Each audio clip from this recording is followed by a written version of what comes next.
Hello students, welcome to the lecture. आज के lecture में आप सभी का स्वागत है। तो आज हमारा सेकंड लेक्चर है इडियम्स एंड फ्रेजेस का। अब इडियम्स एंड फ्रेजेस क्या होते हैं यह मैंने आपको लास्ट लेक्चर में भी समझाया था कि इंग्लिश जो है हमारी एक लैंग्वेज है। जैसे लैंग्वेज और लैंग्वेजों की तरह हम इंग्लिश को भी एज अ मीडियम यूज़ करते हैं अपने थॉट्स, अपने एक्सप्रेशन, अपने फीलिंग्स को अपने आसपास के लोगों के साथ एक्सप्रेस करने के लिए, राइट। ऐसी ही लैंग्वेज का इन्वेंशन इसीलिए हुआ था ताकि ह्यूमन जो है अपनी फीलिंग्स, अपने थॉट्स को एक्सप्रेस कर पाए इजीली अपनी सोसाइटी के साथ या जिनके साथ वो रहता है उनके साथ, राइट। तो उसके बाद क्या होता है, जब लैंग्वेज का डेवलप होती है तो लैंग्वेज जब डेवलपिंग फेज में होती है उसमें बहुत सारी चीज़ें ऐड भी होती हैं और बहुत सारी चीज़ें डिलीट भी होती हैं। तो अगर मैं हिंदी में कहूँ तो हिंदी में आप लोकली कुछ मुहावरे होते हैं, लोकतियाँ होती हैं जो हर जगह के लिए वेरी करती हैं, राइट। कुछ आपके पार्ट में अलग होंगे, फिर 100 किलोमीटर बाद आप दूसरी डिस्टेंस पे जाएंगे, वहाँ पर कुछ डिफरेंट हो जाएगा। ऐसी ही लैंग्वेज के अंदर होता है इंग्लिश के अंदर कि इंग्लिश में भी अपने कुछ ईडियम्स और फ्रेजेस होते हैं जिनका मीनिंग, जो उनके वर्ड्स हैं, ईडियम्स एंड फ्रेजेस के जो वर्ड है उनके लिटरल मीनिंग से अलग होता है। यानी जिसके लिए वो आए हैं वो अपने शाब्दिक अर्थ नहीं देंगे लेकिन उनका मतलब कुछ और होगा। तो याद रखिएगा, कभी भी ईडियम्स एंड फ्रेजेस के शाब्दिक अर्थ पे मत जाइएगा, उसका जो ओवरऑल मीनिंग होता है वो हमें समझना होता है। तो लास्ट लेक्चर में हमने 120 ईडियम्स एंड फ्रेजेस प्रैक्टिस किए थे। आज भी हम उतने ही प्रैक्टिस करेंगे इस लेक्चर के अंदर। और एक और चीज़ मैं आपको बताता हूँ कि ईडियम्स एंड फ्रेजेस जो है हमारे वोकैब का पार्ट होता है और 3 से 4 आपके एग्जाम में पूछे ही जाते हैं। तो कोशिश करें कि रोज़ इसको रिवाइज करें और अपने डे टू डे कम्युनिकेशन में इसको यूज़ करें। इससे क्या होगा, आपकी लैंग्वेज बहुत इफेक्टिव होगी। जब आप बात करेंगे तो अपने बात करने के तरीके को कई बार मतलब अलग अलग वे में एक्सप्रेस कर सकते हो। तो इसीलिए ईडियम्स एंड जो फ्रेजेस होते हैं वो सीखना बहुत ज़रूरी होता है। तो अब हम स्टार्ट करते हैं ईडियम्स एंड फ्रेजेस का अपना ये वाला पार्ट। तो सबसे पहला हमारा ईडियम आता है बाय लीप्स एंड बाउंड्स। तो बाय लीप्स एंड बाउंड्स का मतलब होता है very quickly, have a long face, यानी लुक अनहैप्पी और डिसअपॉइंटेड। अब इसमें जो कुछ रिपीटेशन है, जो ईडियम्स एंड फ्रेजेस कुछ रिपीटेशन हुए, तो वो मैंने यहाँ पर इसलिए रखा हुआ है ताकि आपको ये पता रहे कि एग्जाम के अंदर प्रीवियस ईयर के भी ईडियम्स एंड फ्रेजेस को दोबारा रिपीट कर लिया जाता है। यानी जो आज से पहले 2 या 3 साल पहले आए होंगे वो आज भी या नेक्स्ट जब भी आपका एग्जाम होगा उसमें भी रिपीटेशन हो सकता है। तो कोशिश करें कि प्रीवियस ईयर के ईडियम्स एंड फ्रेजेस को भी अच्छे से प्रैक्टिस करें और उनको अच्छे से पढ़ें। याद करना बहुत ज़रूरी होता है इडियम्स एंड फ्रेजेस को। जितना ज़्यादा आप अच्छा याद कर पाएंगे उतना ज़्यादा ही उसको अच्छे से प्रैक्टिस में ले पाएंगे। Now next, the best of both world's. The best of both world's का मतलब क्या होता है? दो दुनिया में बेस्ट नहीं होता है, एक ही वर्ल्ड है, पर लेकिन इसका मतलब होता है अगर दो डिफरेंट थिंग्स हैं राइट एट अ टाइम पे और वो दोनों एडवांटेजेस हैं, यानी an advantageous situation from two different things at a same time, यानी एक ही समय पे दो डिफरेंट चीज़ों से उसको एडवांटेज मिल रहा है, उसके लिए बोलते हैं हम the best of both worlds. Get away का मतलब होता है to leave. Now next, between Scylla and Charybdis का मतलब होता है बिटवीन टू डेंजर्स। तो वो होता है ना, कुआ पीछे कुआ आगे खाई, तो इस तरीके से यहाँ पर इंग्लिश में बोलते हैं Scylla and Charybdis, right. Be at a loose end का मतलब होता है to have nothing to do, किसी के पास कुछ ना करने के लिए हो, right. Have a soft spot for someone. Have a soft spot का मतलब होता है to like someone a lot, तो किसी को आप पसंद करते हैं तो उसके लिए बोलते हैं हैव अ सॉफ्ट कॉर्नर या फिर have a soft spot for someone. Pull the plug and something, किसी चीज को खत्म करने के लिए पुल द प्लग या फिर एंड समथिंग इसका मीनिंग होता है। द लॉजर हेड्स का एट लॉजर्स हेड का मतलब होता है डिसएग्रीइंग विद, किसी के साथ डिसएग्री कर रहे हो तो उसका मतलब at loggerheads. Playing devil's advocate, तो प्लेइंग डेविल्स एडवोकेट ये बहुत कॉमन है, ये काफी बार पूछा जाता है डेविल्स एडवोकेट के नाम से। डेविल एडवोकेट के नाम से अगर आपने देखा हो तो कम्युनिकेशन में भी डे टू डे यूज करते हैं।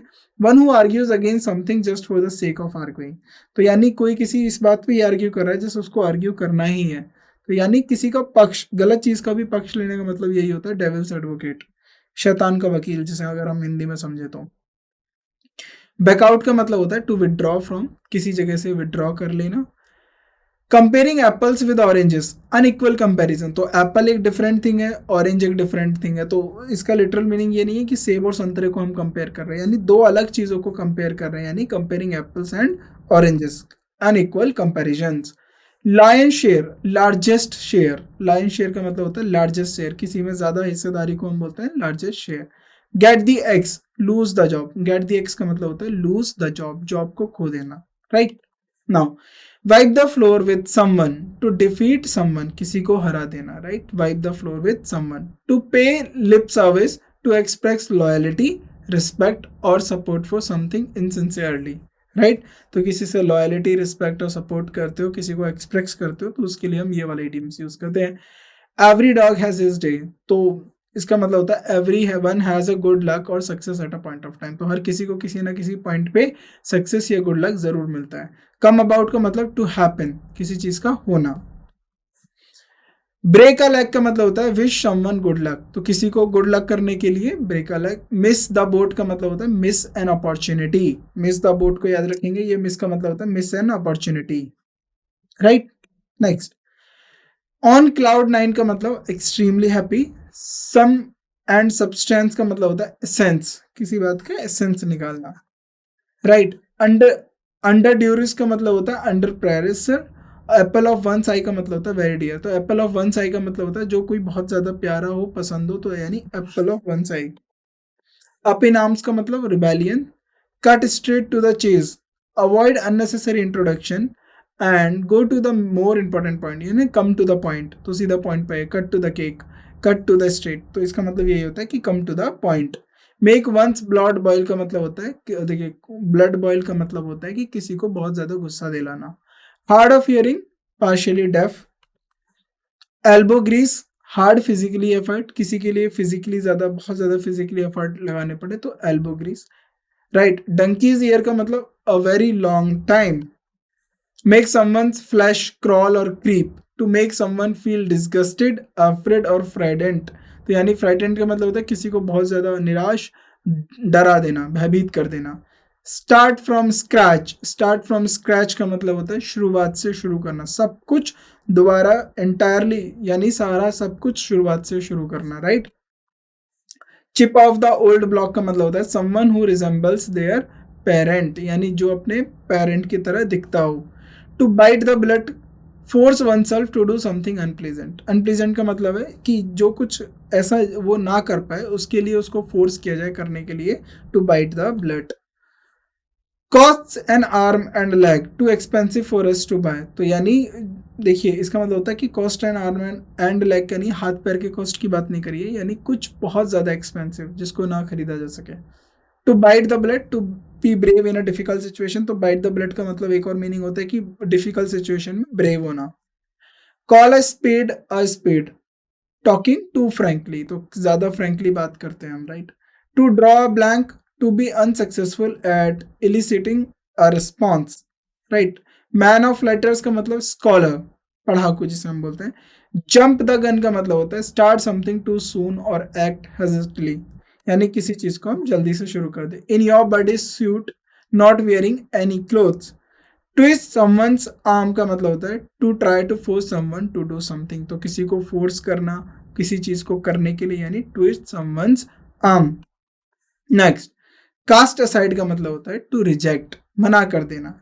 टिक all the boxes to fill the required norms, तो देखिए टिक ऑल द बॉक्सेस का मतलब क्या होता है, जैसे अगर आपने कोई फॉर्म भरा हो तो इसमें ऐसे बहुत सारे बॉक्सेस होते हैं, राइट। तो इसका मतलब क्या होता है, अगर आप इन पर टिक कर रहे हैं यानी to fill the required norms, तो यानी आपने बताने की yes, right, you fill all the required ones. Once in a blue moon, तो ब्लू मून क्या होता है पहले आपको मैं बता देता हूँ। देखिए एक होता है हमारा फुल मून, राइट। तो अगर किसी महीने के अंदर, वन मंथ में, एक ही महीने के अंदर, इन अ मंथ, राइट, अगर दो बार, देखिए एक मून के बाद दूसरा मून आने में कितना टाइम लगता है, तो एक मून की साइकिल होती है, फिर उसके बाद दूसरा, फिर उसके बाद तीसरा। अगर तीसरा मून भी दिख जाता है उसको हम बोलते हैं ब्लू मून, राइट। एक ही मंथ के अंदर अगर 3 बार आपको वो मून दिख गया उसको बोलते हैं ब्लू मून। तो once in a blue moon, यानी बहुत रेयर फिनोमिना होता है ये, वेरी रेयरली। चाइल्ड्स प्ले का मतलब होता है एन ईजी टास्क, कहते नहीं ये तो बच्चों वाला खेल है, तो इसका मतलब बहुत ज्यादा ईजी टास्क। एप्पल कार्ड का मतलब स्पॉइल केयरफुल प्लान्स, राइट, तो किसी केयरफुल प्लान को स्पॉइल यानी बर्बाद कर देना। Pocket an insult, tolerate insult without protest. Be under a cloud, to be untrustworthy. Hit the sack, go to the sleep. In queer street, in depth, depth का मतलब होता है कर्ज। स्नेल स्पेस का मतलब होता है, स्नेल्स देखा होगा अपने, स्नेल जो होता है वो बहुत धीरे चलता है, तो स्नेल स्पेस का मतलब होता है very slow. The movers and shakers, people who have lot of power and influence, तो जिनके पास बहुत ज्यादा पावर होती है और जो इन्फ्लुएंस करते हैं, प्रभावित करते हैं, उनके लिए बोला जाता है the movers and shakers. Snake in the grass, treacherous person, देखिए ट्रिकियस पर्सन का मतलब क्या होता है, जिसपे आप भरोसा नहीं कर सकते, धोखेबाज kind of person. Get one's dander up, मतलब लूज वंस टेम्पर, किसी को गुस्सा दिलाना। रेनिंग कैट्स एंड डॉग्स का मतलब होता है टू रेन वेरी हैविली, तो जब बहुत ज्यादा बारिश होती है तो आमतौर पे ये होता है raining, it's raining cats and dogs, तो बहुत ज्यादा बारिश हो रही है। Ignorance is bliss, to remain ignorant of something that may cause stress, उसी के ऊपर दोबारा इग्नोरेंट रखना जिससे स्ट्रेस हो, राइट। स्टीलिंग द थंडर का मतलब होता है to praise for doing something before someone, right, तो किसी को प्रेज करना कुछ करने के लिए, right. To smell a rat, to suspect something, right. Spill the beans, give away a secret, तो यानी सीक्रेट को बता देना। Spill the beans. On thin ice का मतलब होता है इन अ रिस्की सिचुएशन, देखिए ऑन थिन आइस का मतलब क्या होता है, जैसे क्या होता था, जैसे आपको मैंने बताया, जो इंग्लिश जो है वो हमारे यूरोपियन साइड की कंट्रीज में हुई है, बेसिकली अगर बात करें इंग्लैंड से, तो वो बहुत ज़्यादा लाइक जो टेम्परेचर है वहाँ पर बहुत कम रहता है। हमारे यहाँ ट्रॉपिकल क्लाइमेट देखने को मिलेगा, लेकिन वहाँ टेम्परेट क्लाइमेट्स होते हैं, तो वहाँ बर्फ़ ज़्यादा होती है, तो वहाँ पर जो लेक्स होती है ना, उस पर हल्की सी बर्फ़ जो है, उसका जो आइस है ना, ऊपर वाला जो है लेक का जो पानी है वो आइस हो जाता है, यानी वो बर्फ जम जाता है। तो जहाँ पर वो थिन रह जाती है, वो उसका मतलब क्या है कि वो टूट के नीचे जा सकता है, कोई उसके अंदर डूब सकता है, तो इसीलिए वहीं से ये आया है। ऑन थिन आइस का मतलब होता है इन अ रिस्की सिचुएशन, यानी वो रिस्की एरिया है, वो रिस्की पार्ट है। एन आयरन हैंड का मतलब स्ट्रिक्ट एंड हार्श कंट्रोल, यानी जो स्ट्रिक्ट हो और जिसको हार्श कंट्रोल किया जाए। कम रेन एंड रेन और शाइन का मतलब वट एवर हैपन्स, जो भी कुछ हो। चेज रेनबोज का मतलब होता है टू परस्यूज अनरियलिस्टिक गोल्स, तो कोई भी अनरियलिस्टिक गोल्स को आप परस्यू यानी उसको पाने की कोशिश करते हैं, यानी chase rainbows. Hold someone or something at bay, prevent someone or something for moving closer, तो किसी के पास आने से या रोकना, right. Have a whale of a time, have an exceptionally funny or exciting experiences, तो यानी जो बहुत ज़्यादा फन और एक्साइटिंग एक्सपीरियंसेस हो उसके लिए बोलते हैं have a whale of a time. Crocodile tears का मतलब फॉल्स टीयर्स, दिखावे के आंसू। To take with a grain of salt, to believe with some scepticism, तो किसी to believe with some scepticism. Make a living मतलब to earn enough money for things you need, right, तो इतना पैसा आपको कमाना, यानी earn enough money things you need, जितनी जरूरत हो उतना ही कमाना। रिंग अ बेल का मतलब to sound familiar. Kick someone when they are down, यानी to cause further trouble to someone already in a difficult situation, तो दे आर डाउन का मतलब क्या होता है, जब कोई मुसीबत में हो उसको दोबारा और मुसीबत में डाल दो। Kick someone when they are down, right. Foaming at the mouth का मतलब होता है to be enraged and show it. Back on one's feet का मतलब वेल और successful again. Out of the blue, completely unexpectedly, यानी आउट ऑफ द ब्लू अगर मान लीजिए कोई एकदम अनएक्सपेक्टेडली बात कर देते हैं तो बोलते हैं ना it is out of the blue, right. An iron hand, strict control, right, strict control को बोलते हैं an iron hand. In the heat of the moment, in the heat of the moment का मतलब होता है saying or doing something without thinking due to anger, तो गुस्से में या फिर ऐसा कुछ कि आप बिना उसको सोचे या समझे कुछ ऐसा बोल दें या कुछ ऐसा कर दें, तो बोलते हैं in heat of the moment. Let the cat out of the bag, यानी reveal the secret.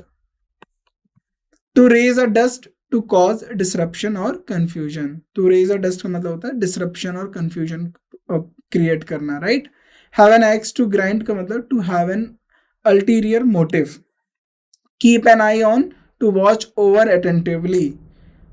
No spring chicken का मतलब होता है अ person who is no longer young, तो यानी जो ज्यादा लंबे समय तक यंग ना रह पाए, right. Move the goal post का मतलब होता है अनफेयरली ऑल्टर द कंडीशंस और rules of a procedure during steps course. Crying for the moon का मतलब टू मेक इम्प्रैक्टिकल और रीजनेबल रिक्वेस्ट, तो क्राइंग फॉर द मून मतलब देखिए यहीं से समझ जाइए कि कोई चांद के लिए रो रहा है, तो यानी अनएक्सपेक्टेड, इम्प्रैक्टिकल, अनरीजनेबल चीजों के लिए राइट रिक्वेस्ट करना। That ship has sailed, too late to do something, तो मतलब सेल्ड का मतलब set that ship has sailed का मतलब क्या होता है? देखिए जब शिप समुद्र में चलती है ना उसको बोलते हैं हम सेलिंग। तो यानी शिप जा चुकी है, तो जब शिप जा चुकी है तो इसका मतलब टू अब किसी काम को करने से क्या फायदा जब वो लेट हो गया, too late to do something. In raptures का मतलब एक्सट्रीमली डिलाइटेड, बहुत ज्यादा संतुष्ट भरा। Once in a blue moon very rarely hit the nail on the head का मतलब to be exactly right about something, तो किसी चीज को एकदम राइट हो जाना, किसी पॉइंट पे राइट होना, उसको मतलब hit the nail on the head. Flogging a dead horse का मतलब to waste time or useless things, तो किसी या to waste time on useless thing का मतलब है बेकार की चीजों पे अपने समय को बिगाड़ना। Drop in the bucket very small part of something big or whole, तो किसी चीज का बहुत small part, right. Below the belt का मतलब cruel and unfair. Keep body and soul together का मतलब stay alive during hard times, तो यानी किसी भी मुसीबत के वक्त जिंदा रहना, यानी keep body and soul alive, keep body and soul together. A piece of cake मतलब a very easy task. Drop in the bucket something which is small और unimportant specially when compared with something else, right. तो कुछ बहुत छोटा या फिर unimportant जब हम उसको किसी और के साथ कंपेयर करें। A leopard can not be change its spots, यानी it is impossible to change who you are, तो यानी देखिए लेपर्ड क्या होता है, लेपर्ड आपने देखा हो चीता, उसके ऊपर स्पॉट्स रहते हैं, तो यानी लेपर्ड अपने स्पॉट्स को कभी चेंज नहीं कर सकता, यानी it is impossible to change who you are, तो जैसे आप हो उसको आप बदल नहीं सकते, ये इम्पॉसिबल है। हार्ट एंड सोल यानी completely. A gut feeling an instinct or intuition, तो किसी बात को गट फीलिंग का मतलब क्या होता है, आपको लगता है कि हाँ ये बिल्कुल ठीक हो सकता है, right. Go the extra mile going above beyond what ever. Give someone a taste of their own medicine. Mistreat someone in the same way they have treated others. तो यानी किसी को उसी तरीके से मिसट्रीट करना जैसे वो दूसरों को मिसट्रीट करते हैं। ऑन क्लाउड नाइन का मतलब very happy. Barking up the wrong tree मतलब pursue a course of action that will most likely be futile. Add fuel in the fire का मतलब क्या होता है, देखिए ना हिंदी में भी सुना होगा कि ये क्या होता है, जले पे नमक छिड़कना होता है, या फिर इसके बाद होता है आग में घी डालना। इसका मतलब होता है कि किसी सिचुएशन को, खराब सिचुएशन को और ज्यादा खराब कर देना। Worsen an already bad situation, यानी किसी और जो ऑलरेडी बैड सिचुएशन है उसको और ज्यादा खराब कर देना। स्मेल अ रेड का मतलब होता है सस्पेक्ट ट्रिकरी और डिसेप्शन, राइट। गोन बनाना इसका मतलब होता है become irrational. Hold the fort to take responsibility for a situation temporary, तो किसी भी चीज के लिए रिस्पॉन्सिबिलिटी लेना टेम्पररी बेसिस पे। Costed me an arm and a leg, यानी it is very expensive. Flogging a dead horse to waste time on useless thing, drop in the bucket, right. All eyes and ears का मतलब होता है to be attentive, बहुत ज्यादा attentive रहना। Beyond the shadow of a doubt with certainty for sure, यानी किसी पे हमें भरोसा हो या फिर उसकी प्रोबेबिलिटी ज्यादा हो जिसपे श्योरिटी हो। ऑल ग्रीक टू मी मतलब incomprehensible. N arm and leg का मतलब a large amount of money, बहुत ज्यादा पैसा। गेट कोल्ड फीट का मतलब होता है feel nervous about doing something, तो किसी भी चीज को करने के लिए नर्वस फील करना, right. Get cold feet. To blaze the trail का मतलब होता है टू स्टार्ट अ मूवमेंट, किसी मूवमेंट का शुरुआत करना। Leave no stone unturned, make all possible efforts. A pipe dream an illusionary plan, illusionary का मतलब क्या होता है, देखिए इल्यूजन का मतलब एक होता है रियलिस्टिक प्लान और इसका मतलब होता है imaginary plan. Kill two birds with one stone to achieve two things by doing a single action, तो एक तीर से दो शिकार, इसको अगर हिंदी में बोले तो यानी एक ही काम से दो चीजों को अचीव कर लेना। Bite someone's head off, respond to someone with anger that is often sudden or provoked, यानी किसी को एंगर से यानी गुस्से के साथ रिस्पॉन्ड करना, right. Gird up your loins का मतलब होता है to prepare oneself for a difficult situation, यानी अपने आप को डिफिकल्ट सिचुएशन के लिए तैयार करना। एन आई ओपनर का मतलब अ शॉकिंग रिवीलेशन, रिवील का मतलब होता है किसी चीज से पर्दा उठाना, तो बहुत ज्यादा शॉकिंग जब आप हो जाते हो किसी चीज से कि रिजल्ट को देखकर या फिर उसकी बात को सुनकर, यानी N eye opener. Bull in a China shop का मतलब होता है clumsy person in a delicate situation, right. तो हमने 120 अपने वर्ड्स पढ़े, राइट। तो अब इनको पढ़ना कैसे है ये याद रखना।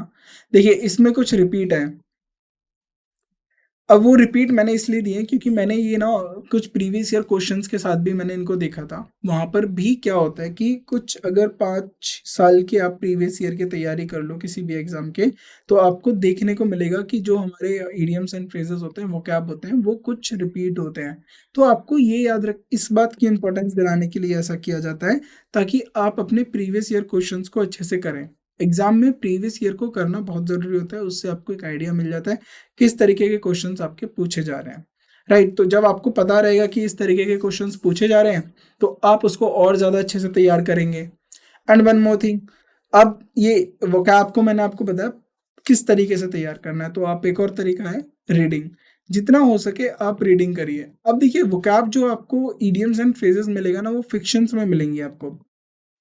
फिक्शंस पढ़िए। फिक्शंस क्या मतलब होता है कि जो राइटर्स की जो कहानियाँ होती हैं, जो वो अपने खुद से किसी से प्रेरित होके लिखते हैं।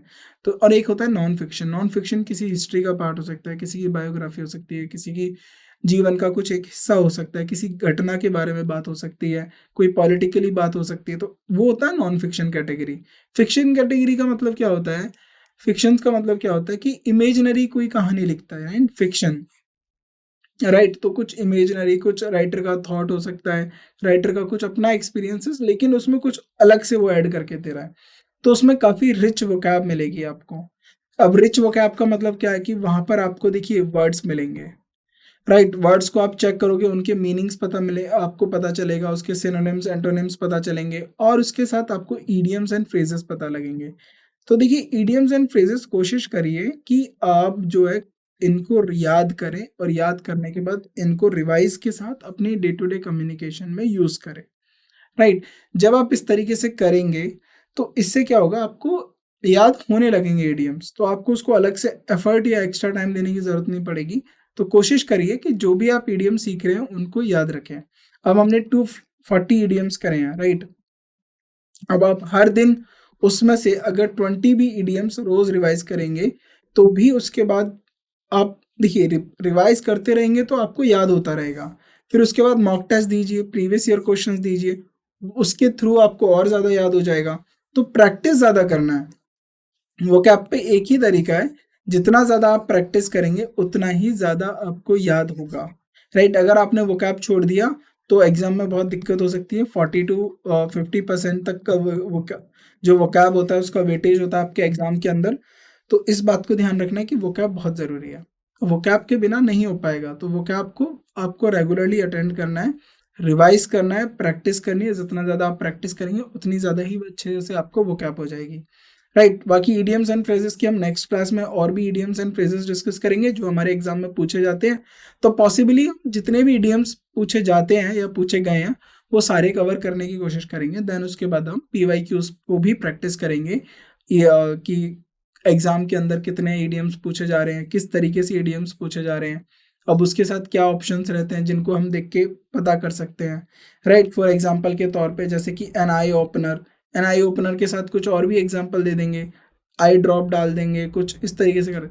तो एलिमिनेशन बहुत जल्दी लग जाता है कि अगर आपको थोड़ा बहुत आइडिया हो इसके लिटरल मीनिंग का, तो आप बहुत जल्दी एलिमिनेट कर सकते हैं ऑप्शंस को और उसके साथ उसको इजीली आंसर कर सकते हैं। प्रेजेंस ऑफ माइंड आपको याद रखना है अपने एग्जाम के अंदर, और जितना हो सके उसके अपना जो वोकैब है इसकी प्रैक्टिस करिए, नोटबुक बनाइए वोकैब के लिए, रोज जो वर्ड सीख रहे हैं उन्हें लिखते रहिए, जो इडियम सीखा वो लिखिए, जो आपने फ्रेजल वर्ब सीखी वो लिखिए। जितना आप इस तरीके की एक्टिविटी करेंगे, वर्ड्स के साथ खेलेंगे, इनको सीखेंगे, उतना ही ज़्यादा वर्ड याद होगा। क्योंकि वोकैब को कवर करना, देखिए ग्रामर को तो आप पढ़ेंगे, रूल्स याद करेंगे, क्वेश्चन प्रैक्टिस करेंगे, वो आपको आने लगेगा। अगर आपने वोकैब छोड़ दिया तो फिर आपको रीडिंग में भी दिक्कत हो जाएगी, रीडिंग कॉम्प्रिहेंशंस में भी, समझने में भी दिक्कत हो जाएगी। तो वोकैब को करना है। तो आज की क्लास को हम यहीं रुकते हैं। Thank you so much.